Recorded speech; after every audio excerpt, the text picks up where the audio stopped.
Welcome back. STX నిఫ్టీలో same trend కనిపిస్తుంది. సుమారుగా 7 పాయింట్ల నష్టంతో ట్రేడ్ అవుతుంది. ప్రస్తుతం మరో కాలర్ లైన్ లో ఉన్నారు. రవి కడప నుంచి లైన్ లో ఉన్నారు. రవి గారు హలో చెప్పండి. రవి నమస్తే sir. Good morning sir. Good morning. చెప్పండి. కుటుంబంలో సార్ చెప్పండి సార్ ఇంతకుముందు మీరు టెక్స్ మీద ఒకటి ల్యాండ్ బ్యాంక్ మీద కోర్టు జడ్జిమెంట్ ఒకటి పెండింగ్ లో ఉంది అని చెప్పారు సార్. అవునండి. రీసెంట్ గా కోర్టు జడ్జిమెంట్ వచ్చింది సార్. అది దాని మీద ఇప్పుడు లేటెస్ట్ డెవలప్మెంట్ చెప్పండి సార్. ఒకటండి, ఫ్యామిలీ సెటిల్మెంట్ ప్రకారం స్ప్లిట్ చేస్తున్నారండి ఆఫ్టర్ జడ్జిమెంట్ వచ్చిన తర్వాత అనమాట బిర్లా ఫ్యామిలీలో. కాబట్టి డెఫినెట్లీ స్టాక్ అయితే బాగానే పెర్ఫార్మ్ చేస్తుందని చెప్పేసి అని అనుకుంటున్నాం. Even specially current levels with మంచి రోబస్ట్ పొజిషన్ కూడా ఉంది. Railway wagon order book and plus ఇక్కడ కలకటాలో రియాలిటీ స్పేస్ కూడా బాగా బూస్ట్ అవుతుంది అనమాట ఇప్పుడు రీసెంట్లీ. కాబట్టి డెఫినెట్లీ గుడ్ బెట్ అండి at current levels. Family settlement అవడానికి maybe with in another 3 months అయిపోవచ్చు కంప్లీట్ గా అని చెప్పేసి కూడా అనుకుంటున్నాను.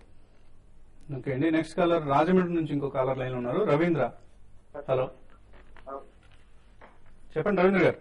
సార్ డిఎల్ఎఫ్ 260 కాదు sir, Tata steel 500. Hello sir. Yeah DLF 260 కాదు, టాటా స్టీల్ 500 కాదు, హోల్డ్ చేస్తున్నాం. ఎగ్జిట్ చేయమంటారా లేకపోతే లాంగ్ పోస్ట్ తీసుకోమంటారు? లాంగ్ పోస్ట్ ఏ ప్రైస్ లో తీసుకున్నారండి? 500. నేనే తీసుకున్నాను సార్. నేను సాయంత్రం 10 రూపీస్ లో డిఎల్ఎఫ్ 260 కాదు sir. DLF 260 and Tata steel 500 call తీసుకున్నారు. నిన్న తీసుకుని ఉంటే కనుక నిన్న సెకండ్ హాఫ్ లో డెఫినెట్లీ హోల్డ్ చేయండి. ఎందుకంటే మైల్డ్ రీబౌండ్ లో కూడా నేను అనుకోవటం మీకు ప్రాఫిట్ రావడానికి స్కోప్ ఉంటుంది. ఎందుకంటే డిఎల్ఎఫ్ మేజర్ సపోర్ట్ లెవెల్ దగ్గర హోవర్ అవుతుంది. కరెంట్ లెవెల్స్ దగ్గర నుంచి కాస్త రీబౌండ్ రావడానికి స్కోప్ ఉందన్నమాట. మేబీ బై 15th లోపల ఒకసారి ప్రాఫిట్ వస్తే మీరు డెఫినెట్లీ బుక్ చేసుకోండి. But don't wait after 15th అని చెప్పేసి సజెషన్ ఇస్తాను. ఓకే అండి. నెక్స్ట్ కాలర్ శ్రీకాంత్ బెంగళూరు నుంచి లైన్ లో ఉన్నారు. శ్రీకాంత్ గారు గుడ్ మార్నింగ్ అండి. Good morning. నేను మార్కెటార్ లైన్స్ గురించి,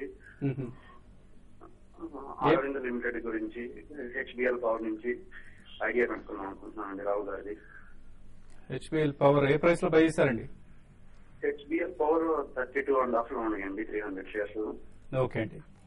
మార్కెటార్ లైన్స్ 400 షేర్స్ ఉన్నాయండి, 55 మీద. 55. ఓకే అండి. అరవింద్ మిల్స్ అలాగే హెచ్బిఎల్ పవర్. కరెంట్ లెవెల్స్ లో అయితే ఆల్ 3 స్టాక్స్ హోల్డ్ చేయండి. ఎందుకంటే రిజల్ట్స్ కూడా వచ్చేసి మనం చూసాం అనమాట. హెచ్బిఎల్ రిజల్ట్ ఇన్ ఎక్స్పెక్టేషన్స్ వచ్చింది. అయితే రీసెంట్లీ కొంచెం వీక్నెస్ ఈ స్టాక్ లో రావడానికి కారణం major institutional investor city group ఏదైతే ఉందో అది కాస్త ప్రాఫిట్ బుక్ చేసుకుందనమాట. అందుకనే ఫ్లోటింగ్ ఎక్కువ అయ్యి 36 కిందకి రావటమే స్టాక్ ఆల్ ది వే 30 దాకా కూడా స్లైడ్ అవటం మనం చూసాం. బట్ డెఫినెట్లీ కరెంట్ లెవెల్స్ లో గుడ్ బెట్ అండి ఫర్ మీడియం టర్మ్. తిరిగి ఒకసారి 40-42 స్టాక్ అటెంప్ట్ చేసినప్పుడు ప్రాఫిట్ బుక్ చేసుకోండి. మార్కెటర్ కూడా రిజల్ట్స్ చూసాం, స్లైట్లీ బిలో ఎక్స్పెక్టేషన్స్ అనమాట. ఎందుకంటే మైనింగ్ సైడ్ నుంచి బాగా ప్రాఫిట్స్ వచ్చినా కూడా షిప్పింగ్ అనుకున్నంత ప్రాఫిట్స్ ఇవ్వలేకపోయింది. బట్ డెఫినెట్లీ ఇప్పుడు బెటర్ షేప్ లో ఉన్నాయి. ఎందుకంటే GE shipping recent conference call చూస్తే కనుక షిప్పింగ్ ఇండస్ట్రీ రీబౌండ్ లో ఉంది కాస్త అని చెప్పేసి చెప్తున్నారు. కాబట్టి నెక్స్ట్ క్వార్టర్ వరకు వెయిట్ చేయండి. మీ ప్రైస్ డెఫినెట్లీ వస్తుంది బిఫోర్ జూలై ఎండ్ కల్లా చెప్పేసి అనుకుంటున్నాను. ఆ టైం అప్పుడు ఒకసారి ఎగ్జిట్ అయిపోండి మార్కెటర్ లో మాత్రం. ఓకే అండి. నెక్స్ట్ కాలర్ రాంబాబు ఖమ్మం నుంచి లైన్ ఉన్నారు. రాంబాబు గారు నమస్కారం అండి. నమస్తే అండి. నమస్తే కుమార్ గారు. నమస్తే అండి. సార్ నా దగ్గర వ్యాన్బెరీ షేర్స్ 90 రూపీస్ కొన్నానండి.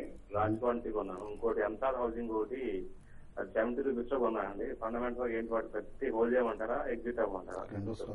అన్సాల్ హౌసింగ్ అండి. అన్సాల్ హౌసింగ్ అండ్ వ్యాన్బెరీ ఇంకోటి. వ్యాన్బెరీ. ఓకే ఓకే అండి.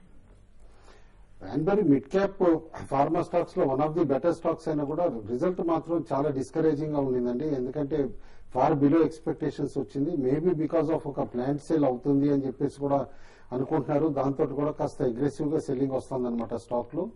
బట్ మీరు కరెంట్ లెవెల్స్ లో మాత్రం స్టాక్ వెయిట్ చేయండి. ఎందుకంటే చాలా M&A యాక్టివిటీ ఇటు మిడ్ క్యాప్ ఫార్మా స్టాక్స్ లో అవుతుంది. కాబట్టి ఈ స్టాక్ కూడా ఏదైనా ఈ M&A యాక్టివిటీలో జంప్ అయ్యే స్కోప్ ఉంటుంది. కాబట్టి యాజ్ ఆఫ్ నౌ మాత్రం డెఫినెట్లీ హోల్డ్ చేయండి.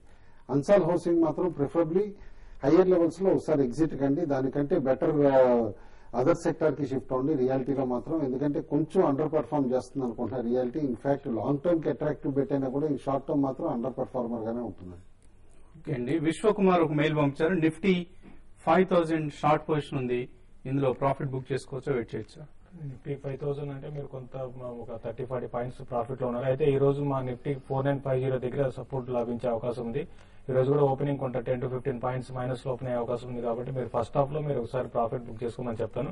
సెకండ్ హాఫ్ లో మాత్రం యూరోపియన్ మార్కెట్ ట్రెండ్ చూసి ఒకసారి మీరు ఫర్దర్ గా కావాలి షార్ట్ ఒకవేళ 4950 బిలో ఉంటే మాత్రం ఫర్దర్ కూడా షార్ట్ సెల్ చేయమని చెప్తాను. ఒకవేళ 4950 అబోవ్ గాని మార్కెట్ నిఫ్టీ ట్రేడ్ అయితే ఒకసారి ఎగ్జిట్ కమ్మని చెప్తానండి. ఓకే అండి. ఆంజనేయ పంపించారు జేపీ అసోసియేట్స్ 129 లో ఉన్నాయి, హెచ్డిఐఎల్ 238 లో, హోల్డ్ ఆర్ యావరేజ్ అని అడుగుతున్నారు. రెండు కూడా హోల్డ్ చేయమని చెప్తాను. అయితే కొంత యావరేజ్ మాత్రం వద్దండి, ఇప్పుడే యావరేజ్ చేయకండి, ఇంకా కొంత మార్కెట్ లో కరెక్షన్ కొనసాగే అవకాశం ఉంది. అయితే రెండు స్టాక్స్ కూడా రీసెంట్ గా బాగా పడిన స్టాక్స్ అని చెప్పొచ్చు. ఇది 100-105 వస్తే అక్కడ యావరేజ్ చేయమంటాను. ఇది అరౌండ్ 200-195 దాకా రావడానికి కూడా అవకాశం ఉంది. హెచ్డిఎల్ అప్పుడు యావరేజ్ చేయమంటానండి. ఐసిఐసిఐ బ్యాంక్, విప్రో, టీసీఎస్ ఇవి 1 month బ్యాక్ బై చేశారు, వీటిలో బోనస్ షేర్స్ వస్తాయని అడుగుతున్నారు సింగయ్య రామినేని. ఒకటి విప్రోలోనే బోనస్ ఉందండి, అది ఇంకా రికార్డ్ డేట్ కి టైం కూడా ఉంది కాబట్టి డెఫినెట్లీ బోనస్ వస్తాయి. ఐసిఐసిఐ బ్యాంక్ లో బోనస్ ఏం లేదండి, డివిడెండ్ కూడా ఎక్స్ డివిడెండ్ అయిపోతుంది రేపటి నుంచి అనమాట స్టాక్, కాబట్టి అనదర్ 10 రూపీస్ తగ్గుతుంది కూడా. దేవి ప్రసాద్, తిరునగరి, యూనిటెక్ 6850 లో బై చేశారు, హోల్డర్ ఎగ్జిట్ అని అడుగుతున్నారు. యూనిటెక్ అయితే ఇంకా కొంత నిన్న కొంత హై లెవెల్ బాగా సెల్లింగ్ అనేది కనపడిందండి, ఇంకా కొంత వీక్ కావడానికి అవకాశం. మీరు ట్రేడర్ అయితే ఒకసారి ఎగ్జిట్ కండి, ఇన్వెస్ట్ అయితే మాత్రం మీరు హోల్డ్ చేయమని చెప్తాను. ఇక్కడ నుంచి పడినా కూడా ఒక 7-8 రూపీస్ పడడానికి అవకాశం, అంత గురించి పడే అవకాశం కనపట్లేదు. ఓకే అండి. ఫైనల్ గా ఎటువంటి ట్రేడింగ్ ఐడియాని వాళ్ళు ఇవ్వబోతున్నారు? జనరల్లీ పిఎస్యూ స్టాక్స్ మంచి స్ట్రెంత్ చూపిస్తున్నాయండి డిక్లైనింగ్ మార్కెట్స్ లో. మనం చూస్తున్నాం 1 month పెర్ఫార్మెన్స్ చూస్తే కనుక all PSU stocks more than their 1 month previous close కంటే కూడా హయ్యర్ లెవెల్లో ట్రేడ్ అవుతున్నాయి అనమాట. అందుకని ఆఫ్టర్ వెరీ లాంగ్ టైం నేను ఎన్టీపీసీ తిరిగి మళ్ళీ 200 పైన స్టేబుల్ గా ట్రేడ్ అవడం మొదలైంది, కాబట్టి ఎన్టీపీసీ బై చేయమని చెప్పేసి చెప్తున్నాను. యాజ్ యూజువల్ స్టాప్ లాస్ మాత్రం కపుల్ ఆఫ్ పర్సెంటేజ్ పాయింట్స్ కింద పెట్టుకోవాలి. And this is a slow action counter అనమాట, కాబట్టి సడన్ గా స్పర్ట్ వచ్చినప్పుడు ఇంట్రాడేలో ట్రేడింగ్ స్టాప్ లాస్ పెట్టుకుని ఎగ్జిట్ అయిపోవడం బెటర్ అని చెప్పేసి కూడా చెప్తాను. ఓకే, మీరు ఎటువంటి స్టాక్స్? మార్కెట్ లో సెకండ్ హాఫ్ లో కొంత బ్యాంక్ మార్నింగ్ సెషన్ లో బాగా స్ట్రాంగ్ ఉన్న బ్యాంకింగ్ సెక్టర్ అంతా కూడా వీక్ కావడం జరిగింది, మరి ముఖ్యంగా ఐసిఐసిఐ బ్యాంక్. అయితే యాక్సిస్ బ్యాంక్ దానికి అనుగుణంగా పెద్ద పడలేదు, కాబట్టి యాక్సిస్ బ్యాంక్ ని కరెంట్ అవర్స్ లో మేము షార్ట్ సెల్ చేయమంటాను.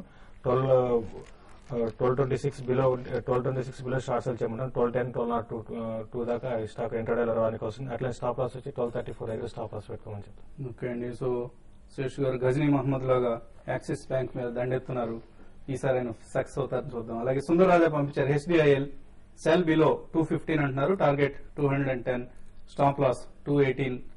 అలాగే Amarnath Shastri recommendation PNB buy above 1000 rupees అంటున్నారు, టార్గెట్ 1015 గా చెప్తున్నారు, స్టాప్ లాస్ 991 దగ్గర స్టాప్ లాస్ పెట్టుకోండి. HDFC sell below 2700, target 2715, stop loss 2680 or 2675 దగ్గర స్టాప్ లాస్ పెట్టుకోండి. అలాగే మరిన్ని ట్రేడింగ్ కాల్స్, ఇన్వెస్ట్మెంట్ రికమెండేషన్స్ కోసం tv5money.com లో సబ్స్క్రైబర్స్ గా జాయిన్ అవ్వండి. మన అనలిస్ట్ ఇస్తున్న చక్కటి రికమెండేషన్స్, ఇన్వెస్ట్మెంట్ రికమెండేషన్స్, అలాగే ట్రేడింగ్ కాల్స్ ను ఫాలో అయ్యి సక్సెస్ సాధించవచ్చు.